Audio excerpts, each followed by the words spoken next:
Hello guys, मेरा नाम है अभिनव। मेरे पास है होंडा हाइनस CB350 और ये वीडियो मैं हिंदी में बनाने वाला हूँ। मुझे आप लोगों ने बहुत यूट्यूब पे कमेंट्स में बोला, आज से नहीं बोला, 2 साल से बोल रहे हो कि हिंदी में क्यों नहीं बनाते, हिंदी में क्यों नहीं बनाते। चलो आज मैं हिंदी में बनाता हूँ।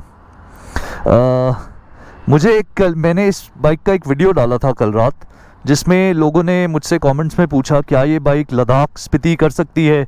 देखो, मैंने तो लद्दाख स्पीति कभी लाइफ में किया नहीं, तो मुझे तो मालूम नहीं है, लेकिन मुझे इतना पता है लद्दाख स्पीति में रोड तो टूटी होती है। मैं चितकुल तक गया हूँ तो उतना तो मैं बता सकता हूँ, रोड टूटी होती है, ख़राब होती है, अंडुलेशंस होती है। तो मैं क्या करने वाला हूँ इस वीडियो में, कुछ अलग करने के लिए मैं आपको ये मोटरसाइकिल अपने ट्रेल पे चला के दिखाऊंगा। इस ट्रेल पर मैं रेगुलर हूँ, तो मुझे इस ट्रेल का बहुत अच्छा आइडिया है। ये गुड़गांव फरीदाबाद रोड पर ट्रेल है।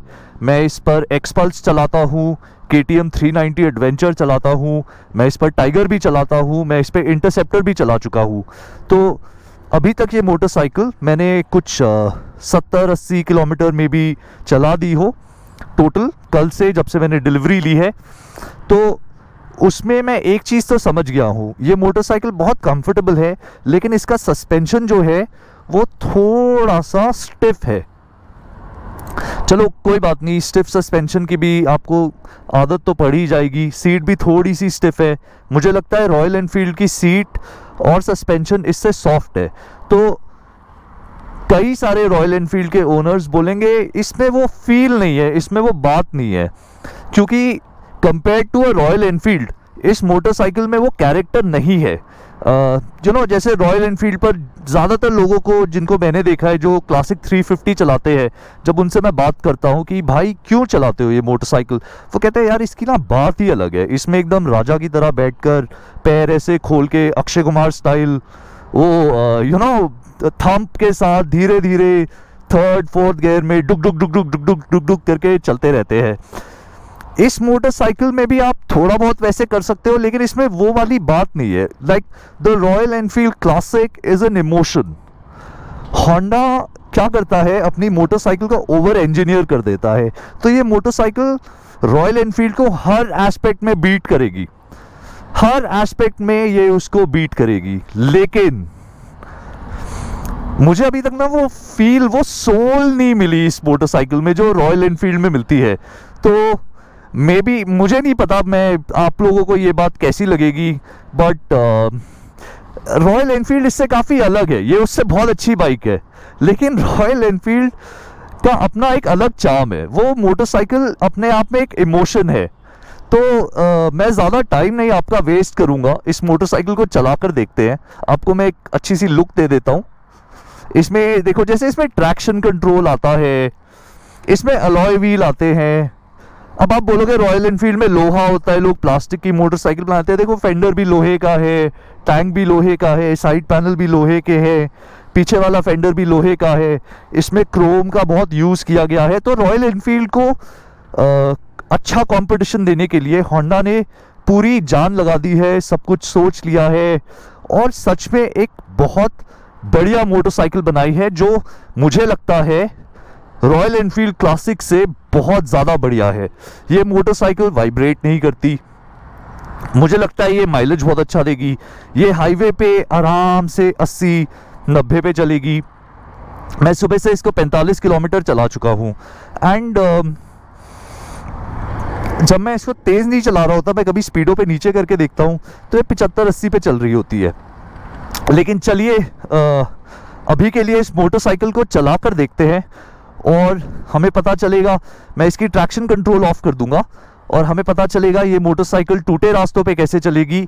अगर आप लद्दाख, ज़ंस्कार वगैरह वगैरह अगर आप टूरिंग करना चाहते हैं इस मोटरसाइकिल पे, तो ये बाइक कैसी रहेगी। ये ट्रेल कोई ज़्यादा लंबी नहीं है, ये होगी कुछ 15-20 किलोमीटर की। मेरे को पता नहीं मेरे गोप्रो में अब सुबह से कितनी बैटरी बची है, और मेरे पास चार्जर भी नहीं है, मैं उसको घर छोड़ आया। तो अगर ये वीडियो बीच में अब्रप्टली ख़त्म हो गया तो सॉरी फॉर दैट। लेकिन चलिए स्टार्ट करके देखते हैं। देखो लॉन्ग डिस्टेंस के लिए सबसे पहले तो इसको ट्रैक्शन ऑफ करते हैं। ये जो बटन दिख रहा है आपको, ये नीचे वाला 2 है, ये ट्रिप को रीसेट करने के लिए, और ये नीचे वाला बटन, इसको लंबा प्रेस कीजिए तो यहाँ पे ट्रैक्शन ऑफ का बटन आ जाएगा। तो लंबा चलाने के लिए देखिए आपको एक कंफर्टेबल मोटरसाइकिल की ज़रूरत होती है, पावर की ज़रूरत उतनी नहीं होती। कंफर्ट ज़्यादा ज़रूरी है ताकि आप थके नहीं। तो उस मामले में तो ये मोटरसाइकिल बहुत बढ़िया है, राइडिंग पोजीशन और सब कुछ।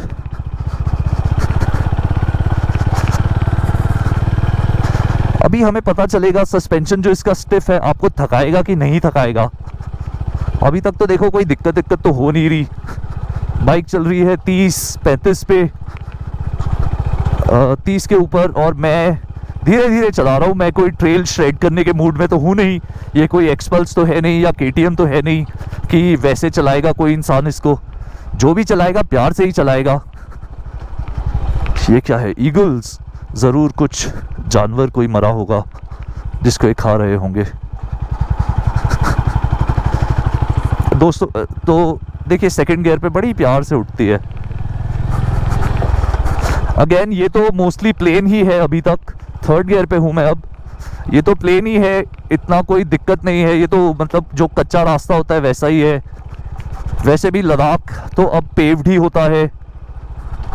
अब तो अटल टनल भी बन गया है, आप लोगों के लिए आसानी ही रहेगी।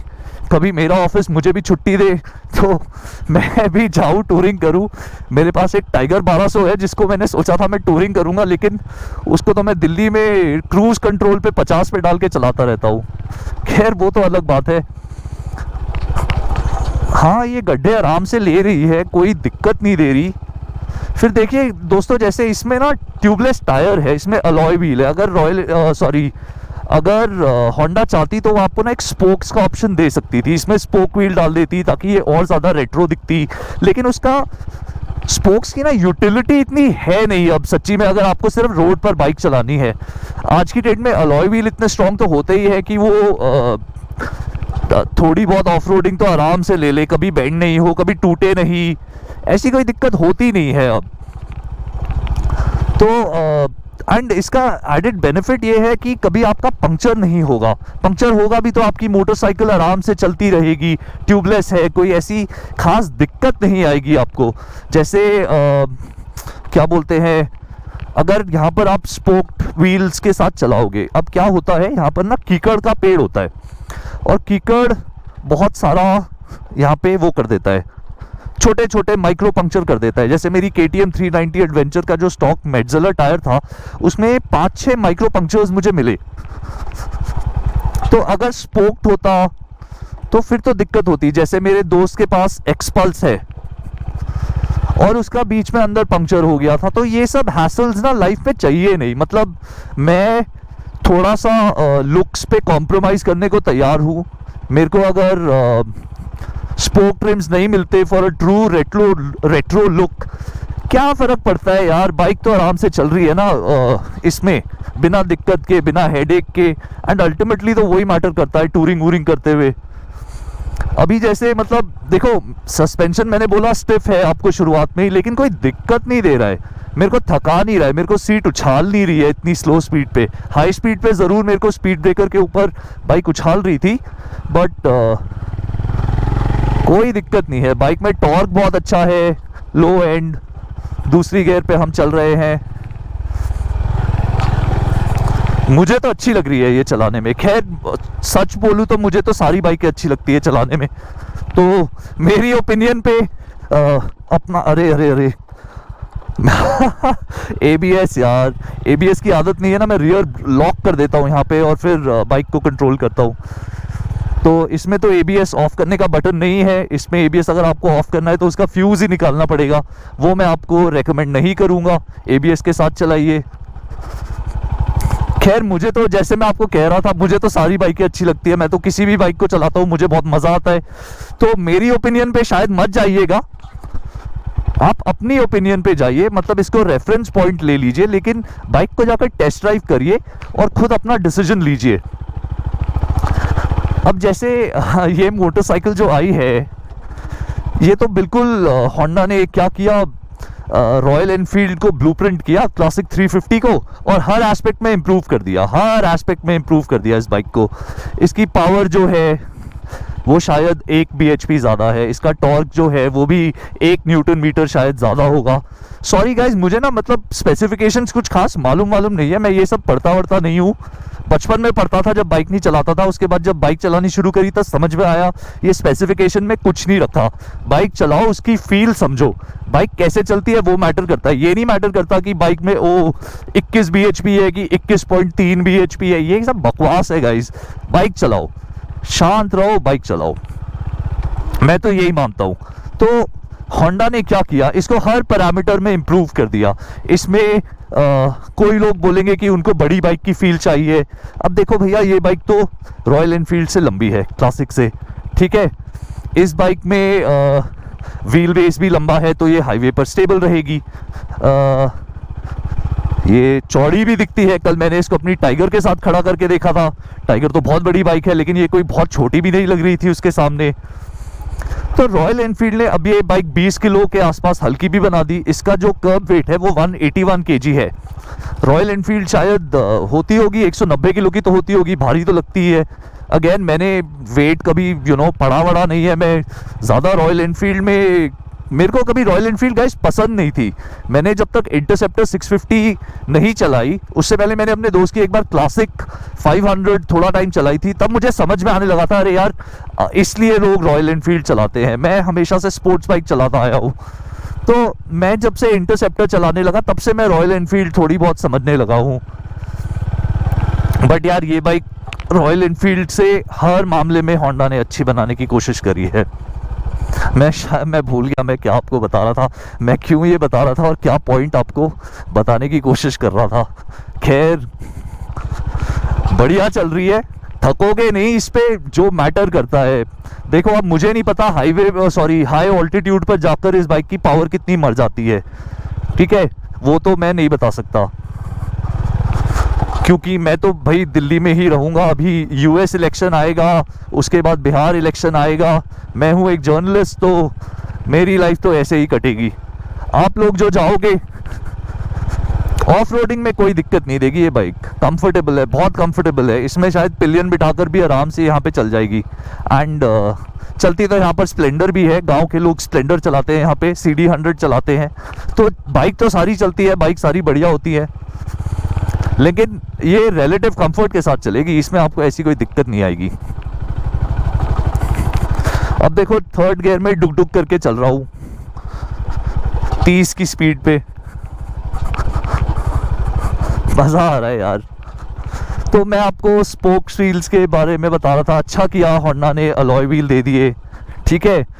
हैंडल बार जो है वो इट्स अच्छा, थोड़ा खड़ा होके भी चला सकते हैं इसको। तो मैं नहीं चलाना चाहता यार ट्रेल स्टाइल, जैसे हम लोग ऐसे खींच के चलाते हैं, क्योंकि ये मोटरसाइकिल ना वैसे काम करने के लिए बनी ही नहीं है। जो कुछ मैं मतलब इसीलिए आपको इसकी टॉप स्पीड, एक्सेलरेशन वैसे नहीं दिखाना चाहता। मैं चाहता हूँ आपको सिर्फ ये दिखाऊं कि जो रोज़ आप इसको चलाओगे तो कैसे चलेगी, कैसे रहेगी ये बाइक।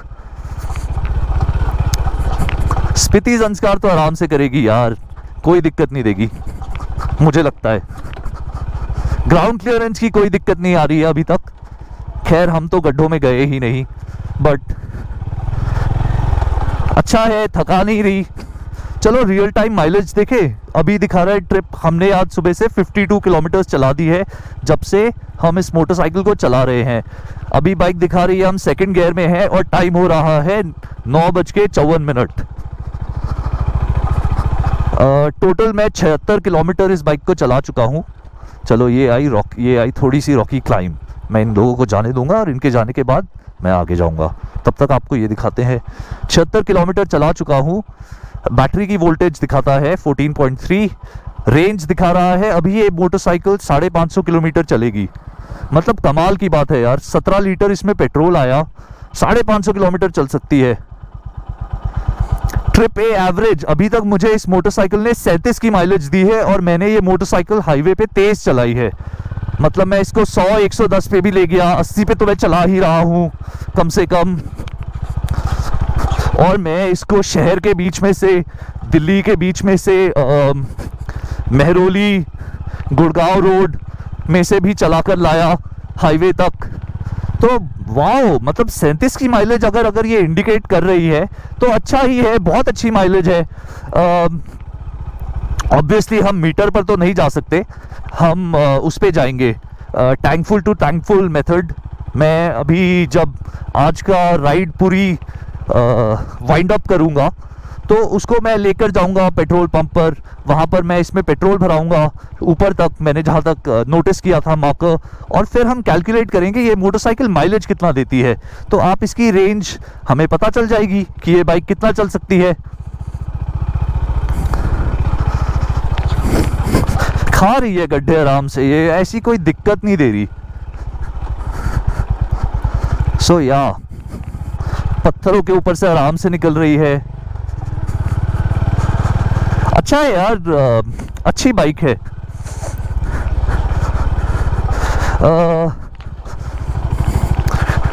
देखो डुक डुक डुक डुक डुक डुक करके तो चलती ही है।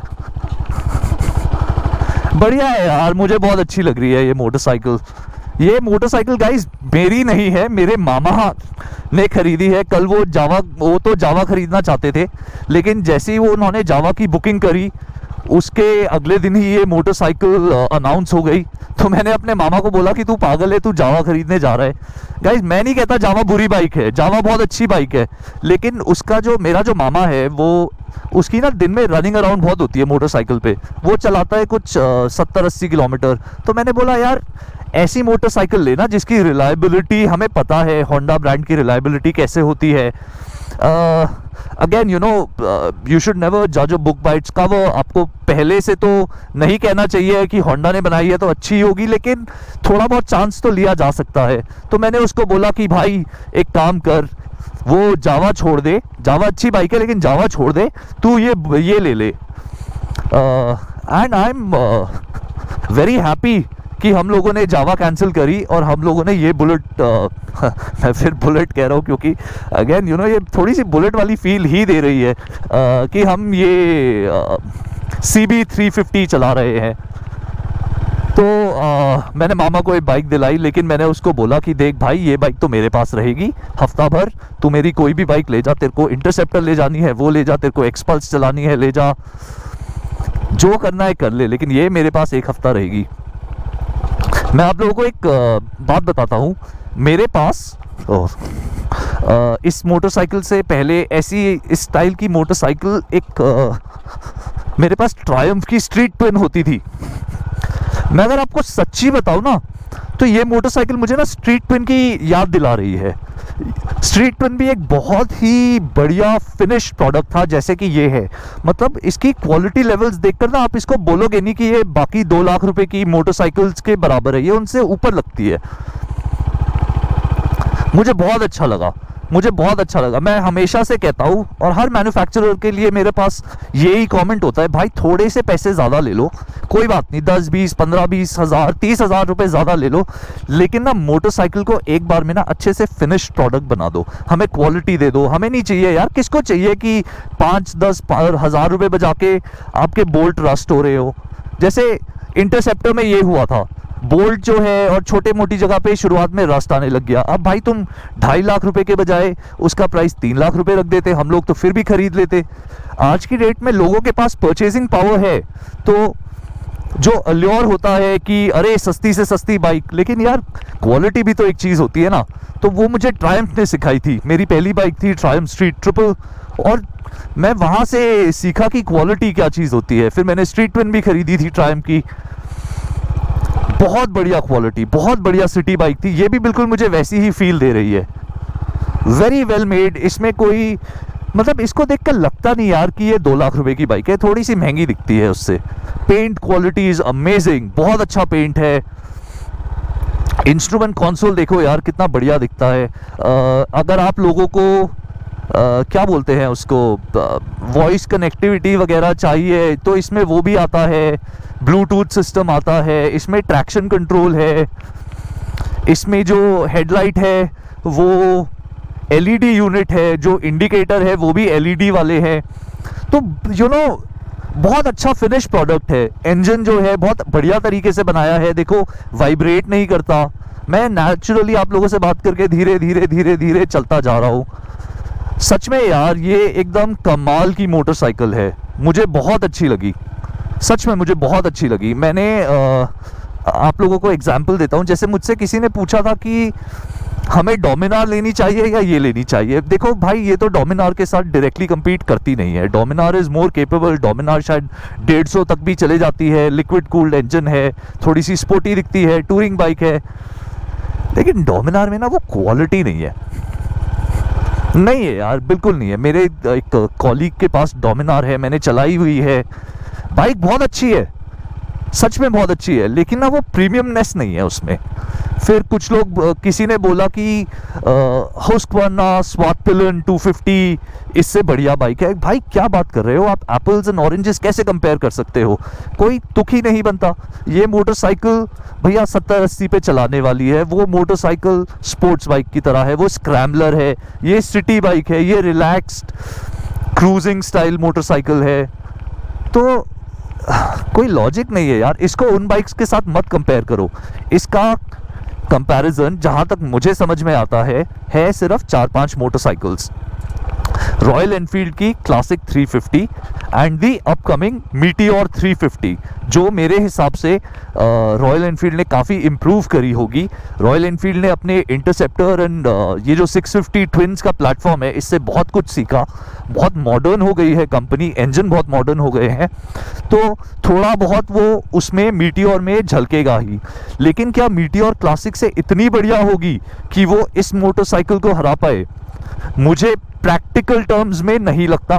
इमोशन में ऑब्वियसली रॉयल एनफील्ड इस मोटरसाइकिल से आगे ही रहेगी, क्योंकि होंडा जो है वो ना एक समझदार, मतलब जैसे अगर आपको बोलूं, होंडा जो है वो दिमाग से खरीदी जाती है, रॉयल एनफील्ड जो है वो दिल से खरीदी जाती है, तो वो वाला फ़र्क आएगा। जैसे हार्ली डेविडसन है, रॉयल एनफील्ड हमारी हार्ली डेविडसन है, तो जिसको हार्ली चाहिए भाई वो हार्ली खरीदेगा, जिसको रॉयल एनफील्ड चाहिए उसको तुम मना ही नहीं सकते, वो रॉयल एनफील्ड ही खरीदेगा, बोलेगा ये बकवास है, ये कॉपी कैट है, ये है, ये वो है। भाई लोग, कुछ फ़र्क नहीं पड़ता। आपकी बाइक ना सबसे बड़ी चीज़, सबसे ज़्यादा इम्पॉर्टेंट चीज़, मेरे पास 6-7 बाइकें रह चुकी है पिछले 5 साल में, बड़ी बाइकें। मैं ना थक गया हूँ पैसे दे दे के, बाइकों पे पैसे लगा लगा के। आपकी बाइक रिलायबल होनी चाहिए, कुछ हो नहीं हो, रिलायबल ज़रूर होनी चाहिए। बाइक मजबूत होनी चाहिए, बाइक जो कुछ भी आपकी चल सके, कहीं भी चल सके, फ्यूल एफिशिएंट होनी चाहिए कि एंड यू नो ट्रैफिक में कहीं भी डल सके। मैं सुपर बाइक चलाने वाले लोगों की बात नहीं कर रहा, ये बाइक ऑब्वियसली उन लोगों के लिए तो नहीं है, उनका माइंडसेट अलग होता है। जब मैं वो बड़ी बाइक्स चलाता हूँ, उनको देखता हूँ, तो मेरा भी माइंडसेट अलग होता है।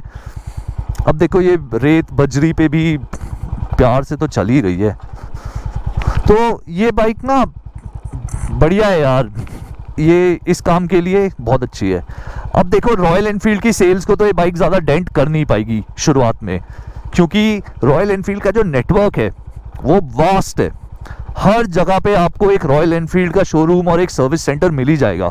मेरे ख्याल से एक ऐड आती थी, पता नहीं मारुति की थी या रॉयल एनफील्ड की थी, कि लद्दाख वदाख में भी आपको मिल ही जाता है कुछ ना कुछ। अब है तो ये सिंपल बाइक, इसमें कुछ खराब तो होगा नहीं, लेकिन अवेलेबिलिटी भी तो है। अब ये बाइक अवेलेबल ही नहीं होगी, अगर 4 शोरूम में अगर ये बिकेगी, दिल्ली वाले को गुड़गांव में आके अगर बाइक खरीदनी पड़ेगी। जयपुर वाला कल आया एक लड़का और इस बाइक को खरीद के गया गुड़गांव से, अब वो सर्विस कराने भी जयपुर से यहाँ थोड़ी आएगा।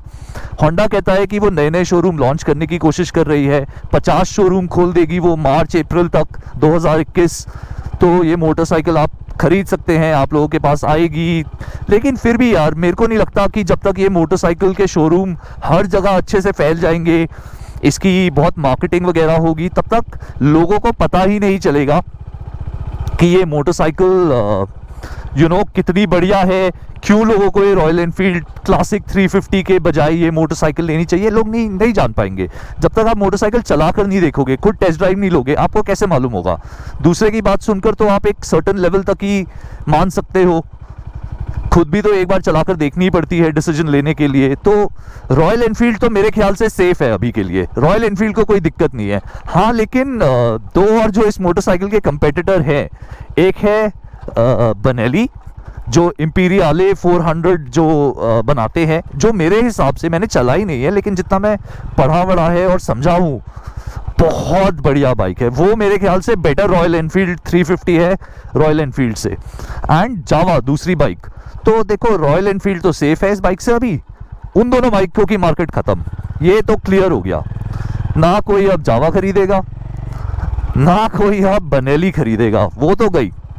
ऐसा मुझे लगता है, मैं गलत हो सकता हूँ, क्यों नहीं हो सकता, हर कोई गलत हो सकता है, पर मेरी जितनी समझ है, मैं भी कुछ सालों से मोटरसाइकिल तो चला ही रहा हूँ, मार्केट की थोड़ी बहुत आइडिया हो ही जाता है, प्रोडक्ट्स का आइडिया चला चला कर, तो मुझे तो नहीं लगता कि कोई किसी को जावा या बनेली खरीदनी चाहिए इस मोटरसाइकिल के ऊपर। हाँ, एक्सक्लूसिविटी के लिए जावा थोड़ी सी पावरफुल है, लिक्विड कूल्ड इंजन है, लेकिन इस मोटरसाइकिल का जो प्राइमरी कस्टमर होगा ना, उसको प्यार से चलने वाली, बिना सरदर्द देने वाली मोटरसाइकिल चाहिए, तो उस हिसाब से तो मुझे लगता है यही बिकेगी, एटलीस्ट बिकनी तो चाहिए। चलो अब हम एक बड़ा पत्थर वाले रास्ते पे आ गए हैं, देखते हैं ये मोटरसाइकिल कैसे जाएगी। यूजुअली तो मैं थोड़ा तेज़ ही निकाल देता था,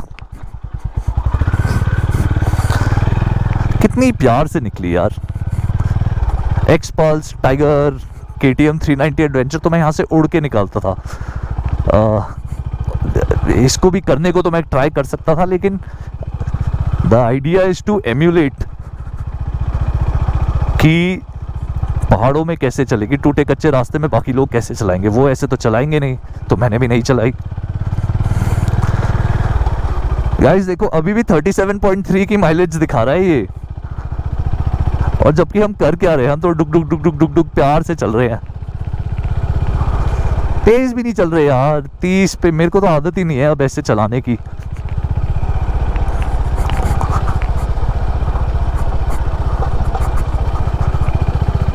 तो गाइज मैंने लार्जली सारे पॉइंट्स बता ही दिए हैं आपको।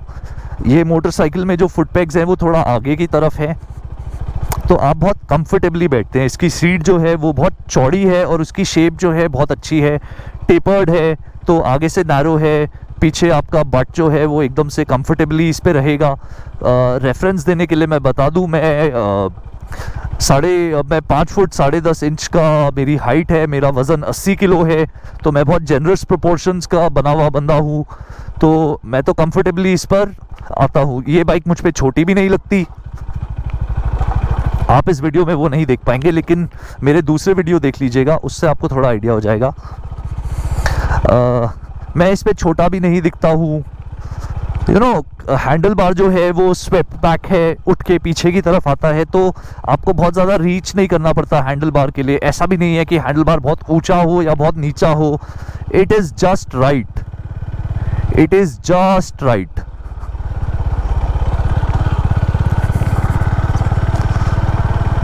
फिर जो टैंक है, इसका टैंक चौड़ा है। जैसे मेरी जब मैंने इंटरसेप्टर ख़रीदी थी, मुझे जो कंप्लेंट लगी थी उसका टैंक बड़ा नैरो था, तो पकड़ने में नहीं आता था, क्योंकि उसके फुटपैक्स जो है, उसका इंजन का चेम्बर इतना, जो गेयर बॉक्स और क्लच असेंबली का जो चेम्बर होता है, क्रैंक केस जो होता है, वो बहुत चौड़ा है, तो फुटपैक्स उसके और भी चौड़े हैं और टंकी पतली, तो टैंक नहीं पकड़ा जाता था। इसमें कोई दिक्कत ऐसी आ नहीं रही है।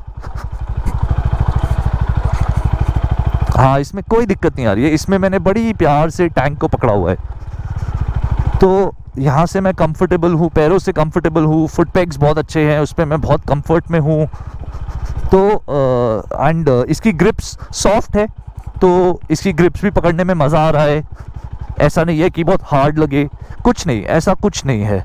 तो मिरर्स जो है इसके, उसमें आराम से आपको दिखता है। मैं आपको ये नहीं बता सकता कि इस मोटरसाइकिल की हेडलाइट कैसी है अभी, क्योंकि मैंने ये मोटरसाइकिल रात को चलाई नहीं है।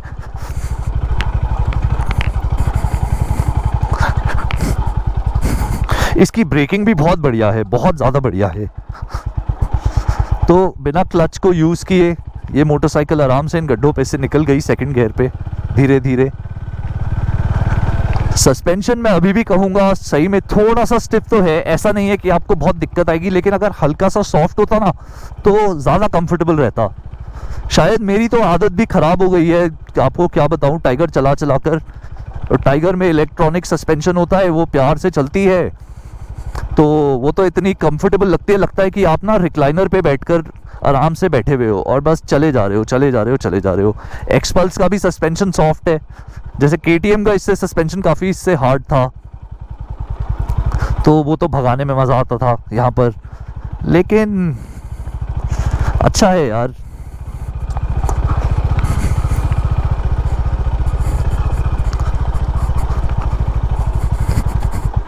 फर्स्ट गियर, बजरी में से निकलेंगे।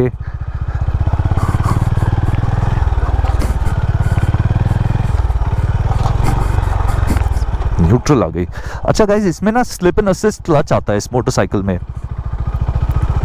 तो उसका फ़ायदा ये होता है कि आपके जो गियर शिफ्ट है, एक तो क्लच एकदम इतना स्मूथ, जैसे कुछ बाइकों का हार्ड होता है क्लच। मैंने जावा चलाई थी, मुझे जावा का क्लच ना हार्ड लगा था, तो इसका तो बड़ा लाइट है, तो गियर बदलने में ऐसी कोई दिक्कत कभी आएगी नहीं, थकोगे नहीं। ट्रैफिक में फर्स्ट गियर में क्लच पकड़ रखा है, क्लच पे चला रहे हो, ऐसे कुछ आप ना नहीं थकने वाले इस मोटरसाइकिल पर। फिर इसका जो गियर बॉक्स है बड़ा ही स्मूथ है, बहुत ज़्यादा स्मूथ है, मतलब हद से ज़्यादा स्मूथ गियर बॉक्स है। अब मैं ये कहना तो नहीं चाहता, लेकिन देखो भाई, आफ्टर ऑल है तो होंडा ही ना, तो अब as the saying goes, Honda is Honda भाई, होंडा इज होंडा। क्या कमाल की बात है, बाइक है तो अच्छा है यार, सही है। फिर इसका जो गियर शिफ्टर है ना, चलो थर्ड में हूँ मैं, अच्छा सेकंड पे आता हूँ। इसका जो गियर शिफ्टर है ना दोस्तों, उसमें एक चीज़ अच्छी है, वो हील एंड टो शिफ्टर है। अब जैसे मोस्ट मॉडर्न मोटरसाइकिल्स में क्या होता है, आपको सिर्फ ना टो शिफ्टर मिलता है, तो आपको अपना जूता उसके नीचे डालना पड़ता है फुट पैक के, और उससे ना अगर आपने जैसे ऑफिस जाने के लिए बाइक इस्तेमाल करते हो, तो आपने तो पहने होंगे लेदर शूज़, वो लेदर शूज़ फिर ना स्कफ होने लग जाते हैं, ख़राब होने लग जाते हैं। तो इसमें पीछे टो शिफ्टर भी आता है, जैसे हमारी पुरानी बाइकों में आता था 90s में, तो आप उसमें आराम से अपनी हील से उसको शिफ्ट कर सकते हैं। पता नहीं मैं दिखा पाऊँगा नहीं दिखा पाऊँगा, ये देखो ये पीछे दिख रहा है आराम से, तो बढ़िया है यार। मतलब इसकी सीट मैंने जैसे बोला चौड़ी है, इसकी सीट ना पिलियन के लिए भी बहुत कंफर्टेबल है। मैं बैठा तो नहीं हूँ चलती बाइक पर पिलियन, लेकिन जैसे शोरूम पे बैठ के देखा था, घर पे पीछे बैठ के देखा था, आगे किसी को बिठा दिया, मैं पीछे बैठ गया, मुझे तो कंफर्टेबल लगी यार। सीट छोटी नहीं है, सीट अच्छे साइज़ की है, बहुत बढ़िया है, बहुत बढ़िया है।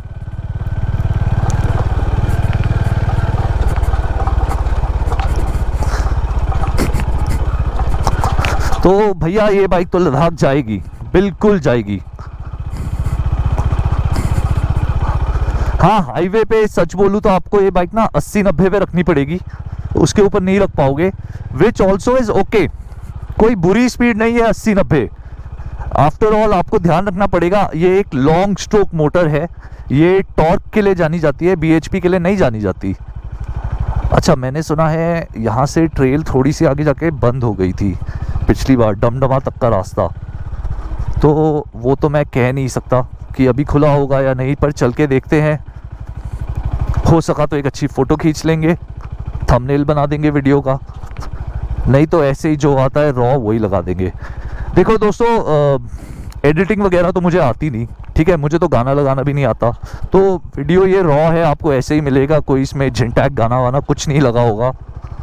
बस मैं, मेरी बातें, मोटरसाइकिल और मोटरसाइकिल का साउंड। क्या मस्त है यार, बहुत अच्छी लग रही है बाइक चलाने में।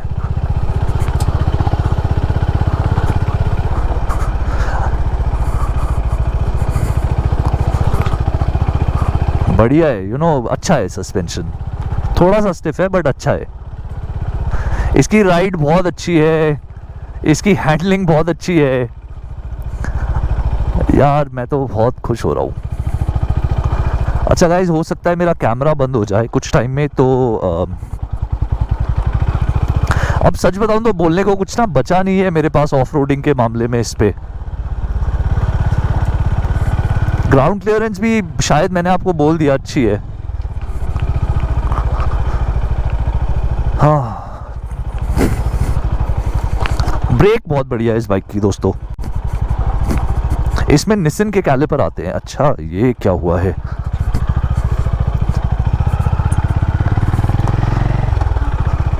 चलो आपको एक अच्छा पॉइंट दिखाता हूँ, हम इस ट्रेल पे क्यों आते थे।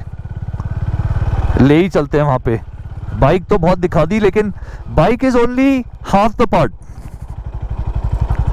बाइक उतनी ज़रूरी नहीं है, जर्नी ज़्यादा ज़रूरी है। मैं भी इस गलती को पहले बहुत करता था, अभी भी थोड़ा बहुत करता हूँ। सारा दिमाग, सारी एनर्जी बाइक बनाने में लगा देता था, मॉडिफाई करने में लगा देता था कि मेरे पास ये बाइक हो, वो बाइक हो, सारी बाइक्स हो। बाइक चाहे आपके पास कोई भी हो, आपके पास चाहे स्प्लेंडर क्यों ना हो, कहाँ चलाते हो, चलाते भी हो कि नहीं चलाते हो, वो मैटर करता है। लोग तो साइकिल पर लद्दाख कराते हैं यार, एक्टिवा पे कराते हैं, तो कोई वो नहीं है, दिक्कत नहीं है। तो द जर्नी मैटर्स यार, मोर देन द मोटरसाइकिल। तो हम एक अच्छे रास्ते पे, इंटरेस्टिंग रास्ते पे चला रहे हैं, तो चलो आपको एक बहुत बढ़िया पॉइंट पे लेके चलता हूँ, आपको वो दिखाऊंगा। अभी थोड़ा सा दूर है,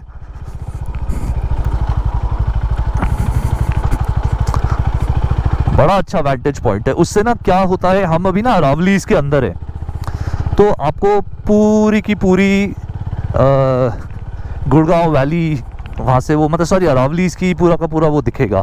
तो वैंटेज पॉइंट है, थोड़ा हाइट पर है, तो हम लोग वहाँ जाते हैं, देखते हैं। बहुत अच्छा लगता है यार, बहुत अच्छा लगता है। गाइस, जैसा मुझे लग रहा था, कैमरे की बैटरी, गोप्रो की बैटरी ख़त्म हो ही गई। ये जो रास्ता है, अब ये यहाँ पे इसको थोड़ा पेव कर रहे हैं, यहाँ पे रोड बना रहे हैं, तो कुछ 200 मीटर दूर ही गोप्रो की बैटरी ख़त्म हो गई। तो गाइस, ये है वो पॉइंट, यहाँ से पूरी वैली दिखती है। ये हम यूजुअली, पहले तो ये बहुत टूटा हुआ रास्ता होता था, तो मज़ा आता था इस पर बाइक चलाने में। अब अगर यहाँ रोड बन जाएगी तो फिर ऑफ रोडिंग तो क्या ही होगी। खैर, वो आगे उधर जाकर डमडमा लेक आता है, हम लोग वहाँ तक जाते थे, एकदम पीछे तक बाइक चलाते हुए। खैर कोई बात नहीं, सुंदर जगह है, बहुत अच्छी जगह है। मेरा हेलमेट, कचरा क्यों फैलाते हैं यार लोग। तो गाइज, ये था एक छोटा सा ऑफ रोडिंग रिव्यू आप इसको कह सकते हैं। क्या ये बाइक चलेगी, नहीं चलेगी ऑफ रोड पे। अगर आपको इसकी माइलेज वगैरह जाननी है, मेरा एक दूसरा वीडियो आएगा जिसमें अभी मैं इस मोटरसाइकिल को थोड़ा और चलाऊंगा, और उसके बाद जाकर मैं इसमें फिर से पेट्रोल भरवाऊंगा और देखूंगा कि कितनी माइलेज देती है। अभी इंडिकेटेड तो 37 दिखा रही है, 34-33 तो देगी ही, इतना तो आएगा ही। इसमें टायर भी अच्छे आते हैं। इसमें जो आगे टायर है वो 100 बाय 90 19 इंच का टायर है। जो पीछे है वो 130 बाय 70 17 इंच का टायर है। ये MRF का जैपर टायर है, बहुत अच्छी ग्रिप देता है। मैंने तो इस पर कॉर्नरिंग भी कर ली नई मोटरसाइकिल पे, मुझे कोई दिक्कत नहीं आई। ब्रेकिंग बहुत अच्छी है, कंफर्ट बहुत बढ़िया है इस बाइक का। जैसा मैंने आपको पहले ही बताया, इसमें वो रॉयल एनफील्ड वाली सोल नहीं है। बहुत गाली पड़ेगी शायद मुझे ये बात बोलने के लिए, शायद कुछ लोग ये बात माने भी जो ये बाइक चलाएंगे, बट ये बेटर प्रोडक्ट है। चलिए, मैं आपको अब तो बता ही चुका हूँ सब कुछ जो मुझे बताना था। ये वीडियो देखने के लिए धन्यवाद, thank you, and I hope आपने एंजॉय किया हो। कैसा लगा आपको ये वीडियो? अगर आपको अच्छा लगा तो प्लीज़ एक कमेंट में ज़रूर बताइएगा, और हो सका मुझसे तो मैं ऐसे और वीडियो बनाने की कोशिश करूँगा। Bye bye, have a nice day.